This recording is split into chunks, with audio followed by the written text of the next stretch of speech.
I don't appreciate while I was staying there as a supposed guest when it says Bay Cove, respect is our anthem, and I've read every single word that they've printed out. As far as there's no place here for prejudice or human cruelty and so forth. As other people have echoed, standing here for their behest as well. We're human beings, just like everybody in this room.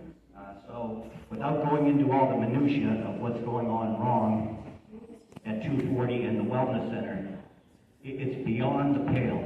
As Kevin mentioned, I wouldn't let certain people, the director at 240, not Maureen, I'm just going to say his name, Jeff, I wouldn't let him manage a Little League baseball team. That's how woefully incompetent he is. So we have thefts, we have assault and batteries that get ignored when the police show up. John Gunter was assaulted, and the guy who did it is still there as a resident. There are people dealing and selling drugs inside the building every night, and the staff, not Maureen, are woefully indifferent and apathetic to it. Not only that, as someone previously mentioned, they laugh about it, as if human suffering is somehow enjoyable and something to be kidded about.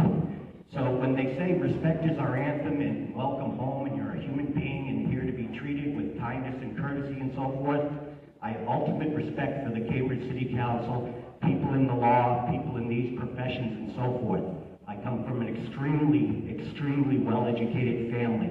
So I'm not here to lie or BS or use foul language or anything like that. But for the next 45 seconds, I want to implant in everyone's brain who works for Bay Cove, I call them the helpline 66 times with no response. So when I had a grievance and went to Jeff, he said, I don't have time, quote, for your delusional ramblings and paranoia. I said, thank you for your time, and I got out of his room and left. That's the person who's getting paid 90 grand, who's rarely ever ubiquitous or there. So the old joke about what's the difference between indifference and apathy, the answer is I don't know and I don't care. That's Jeff incarnate. So I'm advocating not that he get fired, but that somebody do something about this. These people are my friends. We're not MFers. We're not animals. In fact, I could skate metal rings around Jeff anytime I wanted to, including in my sleep. So thank you for your time.